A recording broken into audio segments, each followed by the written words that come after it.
Kenalkan nama saya adalah Vikaris Narahawadin. Vikaris. Pernikahan ekumenik senada. Jadi sekali lagi senada yang namanya pernikahan ekumenik. Ekumenik berarti bertemunya orang-orang dari berbagai gereja dan denominasi yang Kristen yang kawin dengan agama lain, Muslim, Hindu, Buddha, dan lain-lain. Berarti istilah ekumene dia tidak ada dalam gereja. Itu penegasan pertama. Penegasan kedua, di dunia ini, lebih khusus lagi di Indonesia, cuma satu-satunya agama yang mengizinkan perkawinan antar gereja, antar agama, hanyalah gereja Katolik. Hanyalah gereja Katolik. Agama-agama lain tidak mengajarkan atau bahkan tidak mengizinkan perkawinan jemaatnya atau umatnya dengan agama lain.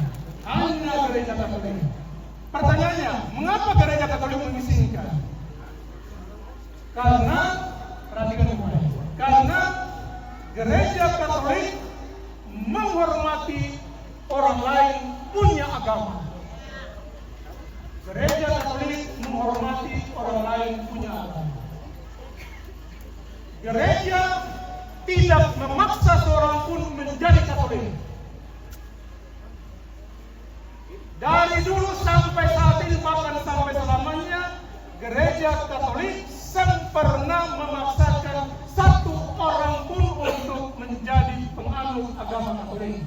Tapi faktanya, gereja Katolik adalah gereja yang punya anggota terbanyak di dunia, 1,4 miliar. Bayangkan, paksa saja semuanya, apalagi kalau paksa.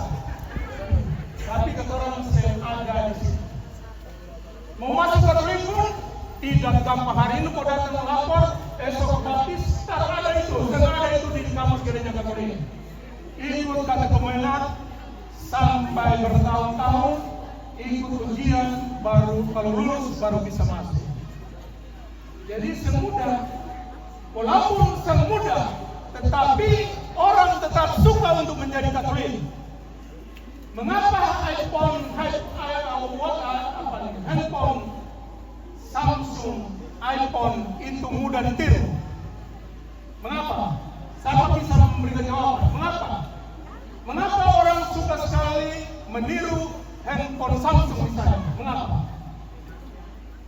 Siapa bisa memberikan jawaban orang muda? Mengapa? Mengapa? Siapa kasih jawaban? Mengapa orang suka sekali meniru atau membuat tiruan handphone Samsung? Karena Samsung bagus. Karena orang tidak mungkin tiru barang jelek. Orang tidak mungkin tiru barang jelek. Demikian pun agama seperti itu. Orang mau untuk masuk Katolik karena mereka melihat ada sebuah nilai yang lebih dari sana. Gereja ini tak pernah goyang dalam prinsipnya. Dia kalau menolak hukuman mati, dia tetap menolak sampai saat ini.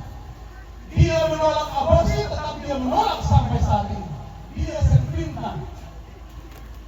Makanya walaupun tidak memaksa, tetapi tetap orang tertarik untuk menjadi Katolik. Amin. Dan yang membuat tertarik itu karena memang orang menjadi orang-orang muda Katolik yang kuat iman.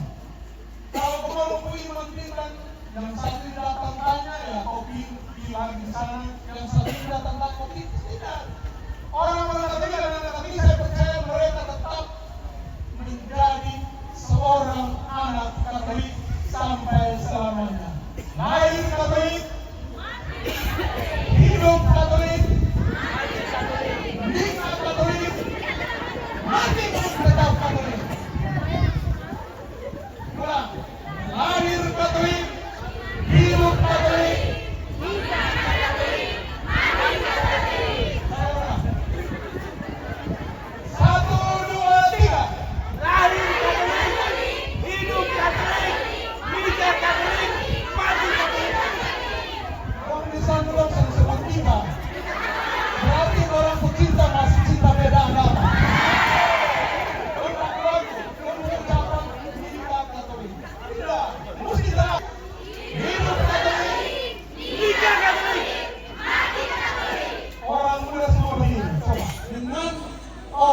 orang sesama Katolik, karena tidak mungkin satu perahu dua nakoda. Kalau di satu kursi 2 orang boleh. Oke, jadi gereja menentukan itu. Gereja menentukan bahwa kita lah pacarnya. Kita adalah orang-orang yang seiman, seagama dalam gereja Katolik. Tetapi soal cinta ini kan gereja bisa atur sampai ke tingkat itu. Hah? Kalau mau datang di pastore, beta yang bisa tidur, beta yang bisa makan, beta yang bisa minum, karena beta cowok atau ceweknya agama lain. Kalian tahu ya? Maka gereja bilang begini, anakku yang terkasih, saya gereja itu adalah ibu, mater, dia adalah ibu, mater et magistra. Gereja adalah ibu dan guru. Karena itu sebagai ibu tentunya dia tidak beralasan untuk anak tua. Tetapi gereja juga diberikan kebijaksanaan. Dia bilang, oke, kau boleh pacaran dengan itu, dengan dia, boleh menikah, tetapi selalu ada syaratnya. Syarat. Apa saja syarat itu? Dan ini yang berasa susah. Tapi karena memang gereja ini menjaga anak-anaknya, maka kalau kau tidak menikah dengan dia, kau bunuh diri, minum racun, maka gereja bilang, ya sudahlah, daripada kau mati bodoh-bodoh, lebih baik di sana. Maka syaratnya adalah pertama, adalah baik maupun dia sudah. Di sini dalam masalahnya. Jadi dalam masalah beda bisa putus. Cinta mati sudah. Pokoknya ke laut kami dua, ke darat kami dua, ke surga pun kami dua, ke neraka pun kami dua.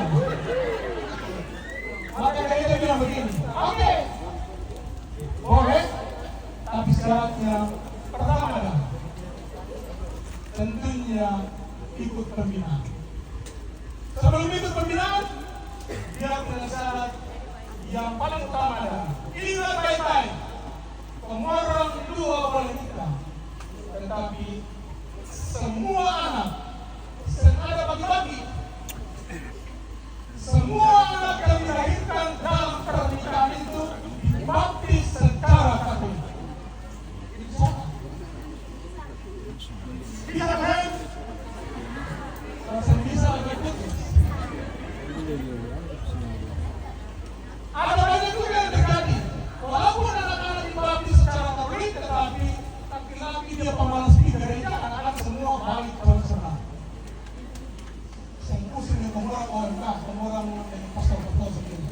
Tapi saya rela untuk datang dan kelihatan dengan orang muda, itu peranan saya untuk semakin meneguhkan iman kekatolikan Anda. Jelas? Siapa lagi? Sudah. Silakan. Ada Bapak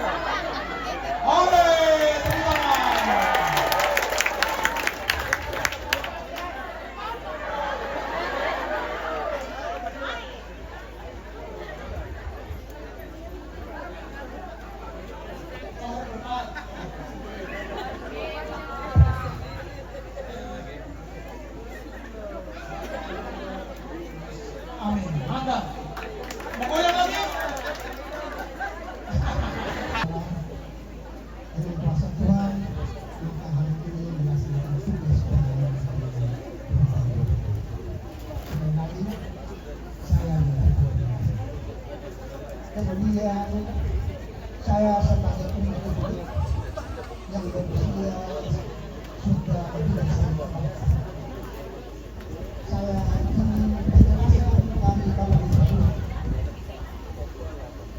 kira-kira tata cara gereja yang benar untuk kita berdoa saya saksana ini ya kita tahu saja percaya kemudian masa selanjutnya datang kemudian Bapak, baik-baik keluarga ini saja, bagi yang lain. Terus dia berjasa.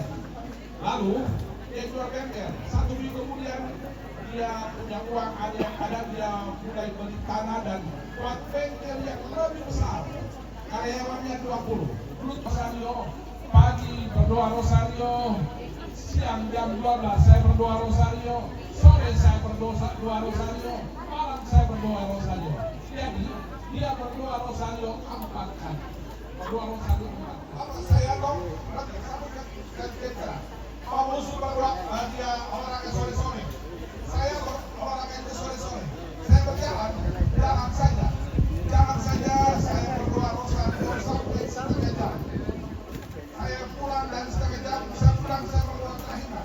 Jadi saya tidak olahraga sore. Ini adalah Kristen yang sejati, yang mula-mula. Dengar belum? Orang Katolik adalah Kristen yang sejati karena dia adalah Kristen yang mula-mula.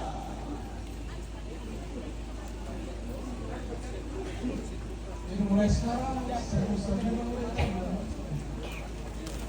oke, kita melihat sekarang.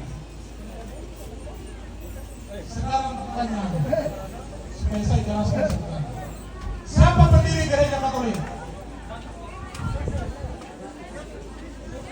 Siapa pendiri gereja Katolik? Mama? Oh, Yesus Kristus. Siapa lagi? Ada dokter lain? Mana? Siapa? Santo Petrus. Siapa lagi? Rasul. Oke, pertanyaan berikut. Siapa pendiri gereja Protestan? Ellen White. Siapa yang pendiri gereja Tiberias di Jakarta? Yang disebut Kristen adalah semua pengikut Kristus, apapun gereja dan denominasi. Karena itu kata Kristen dia adalah kata umum untuk semua orang yang mengikuti Kristus. Sebelum semua mengenal sebagai Kristen. Jelas? Jadi dari tahun 33 Masehi, ingat kalender yang sekarang kita pakai. Kalender yang sekarang kita pakai tanggal 1 Mei, 2 Mei, 3 Mei sampai 31. 1 Januari sampai Desember, 31 Desember. Kalender itu adalah disebut sebagai kalender Masehi. Karena memang dibuat oleh gereja Katolik dan dipakai oleh seluruh dunia. Dipakai oleh seluruh dunia. Di atas batu karang ini, engkau Petrus, di atas batu karang ini aku akan mendirikan gerejaku. Titus bab 16 ayat 18. Karena itu gereja Katolik bukan didirikan oleh Petrus, oleh Yesus sendiri di atas batu karang Petrus. Maka Petrus dikala sebagai paus pertama dalam gereja. Istilah paus itu adalah istilah gereja Katolik, tapi istilahnya adalah pemimpin gereja sejak awal. Dan sekarang paus almarhum Paus Fransiskus, dia adalah paus yang keberapa? 266. Karena itu kalau pada tanggal 7 Mei nanti ada paus yang baru, maka dia adalah paus yang ke-260. Maka gereja Katolik sangat jelas dari Yesus, dari Petrus sampai yang sekarang ini. Bukan gereja yang kemarin dia lahir baru dia bilang, oh kami ini gereja yang sejati. Siapa bilang? Oh baru lahir kemarin, apa buat diri rupa kau segala sesuatu. Gereja lebih dulu atau Alkitab? Betul, gereja lebih dulu. Maka kitab suci orang Kristen ini adalah miliknya gereja Katolik. Kalau milik gereja Katolik, orang punya kitab suci. Setan takut salib. Setan takut salib. Setan takut salib. Kedua, Bapak Ketua Dewan takut salib. Pertanyaannya adalah, siapa dia? Setan. Setan. Benar. Sekali lagi, saya tidak menjelekkan agama lain, tapi saya memberikan pertahanan kepada orang anak-anak ini untuk kamu dapat mempertanggungjawabkan iman kekatolikan Anda. Supaya kamu bisa memberikan jawaban. Jangan sampai dia bilang, kamu menyembah patung. Ya, karena tidak tahu jawaban, jadi diam-diam saja. Menyembah patung sama, jangan membuat patung dalam kitab perjanjian dan lain sebagainya. Tapi ingat, orang-orang Israel ketika Musa naik ke Gunung Sinai, dia turun, mereka sudah pesta orang. Lalu ular gigit mereka. Lalu Yahweh bersabda, buatlah patung ular teguh. Barang siapa menyentuh patung itu, dia akan selamat. Apakah patung itu apakah orang Israel menyembah berhala? Tidak. Karena ada kekuatan tabut perjanjian yang dibawa oleh orang Israel sampai ke tanah terjanji. Isinya, isi tabut perjanjian apa saja yang isinya? 2 batu yang isi perintah, 10 perintah Allah. Apa lagi? Tongkat Musa. Apa lagi? Ada 3.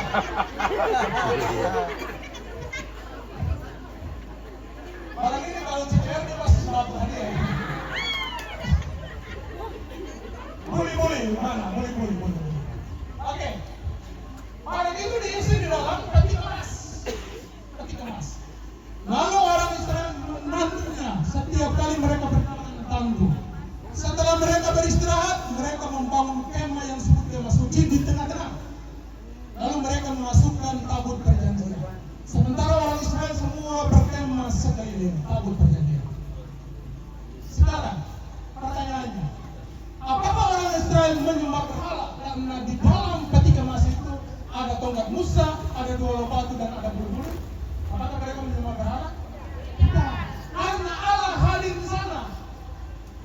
Maka benda-benda seperti ini, kalau kau kasih rusak batu juga, tidak pernah mengganggu iman kekatolikan saya. Sedikit. Tetapi coba kau datang kasih rusak di Obatran di sini, maka kau yang dirusakkan.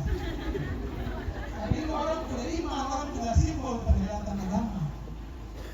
Orang susah juga tidak mempengaruhi iman orang juga Katolikan, karena Yesus ada di sini. Tapi ini adalah sarana untuk berdoa. Makanya saya bilang, kalau kau berani, kau datang kasih rusak di sini, saat ini sudah. Mungkin kau tidak bisa keluar dari sini, Pak. Tapi ini simbol agama. Maka yang paling penting adalah, saya selalu mengatakan di mana-mana orang untuk Indonesia ini, orang yang selalu mengkritik agama lain adalah orang yang sendiri ragu-ragu akan agamanya sendiri. Dia ragu-ragu dan dia cari masalah terus. Tapi kalau dia iman, makanya saya selalu di mana-mana. Kalau Anda seorang Kristen, yakinlah bahwa Protestan adalah jalan terbaik untuk sampai ke surga. Kalau Anda seorang Muslim, yakinlah bahwa iman Muslim Anda itu adalah jalan terbaik menuju surga. Anda Anglikan, Hindu, Buddha, maupun Katolik. Masalahnya adalah saya yakin, tetapi saya mempersalahkan orang lain. Itu yang paksa untuk orang lain pakai sepeda bukan. Beda sepatu 42. Kalau sebenarnya ada yang mau beli, silakan saja. Maksudnya beli sepatu baru dikasih beda. Tapi kalau beda orang lain, saya pasang waktu lagi 35 aku pakai saya punya sepatu 42 tidak bisa. Sama dengan agama seperti itu. Maka setiap pemeluk agama yakinlah akan kebenaran agamanya masing-masing. Tanpa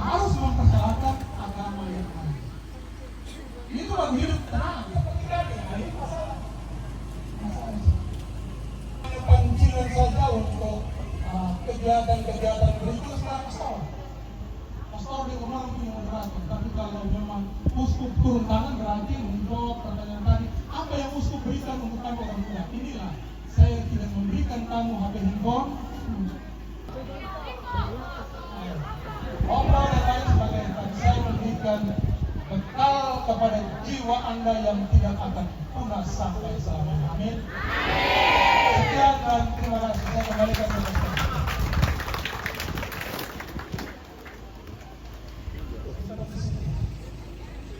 Kamu orang yang menikah, mereka yang dijawab.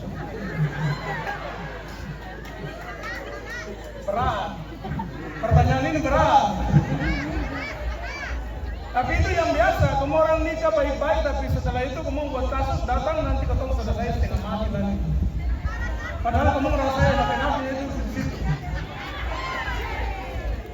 Tapi sudah, di titik ini nanti karena Pastor Anton dia bisa memberikan wejangan dari kata-kata kita suci. Kalau uskup kata-kata kita suci kurang apa? Tapi kalau Pastor Anton maka beliau, tadi kan beliau bilang, di kapel uskupan itu kami dua biasa dorong. Tapi yang lain nih.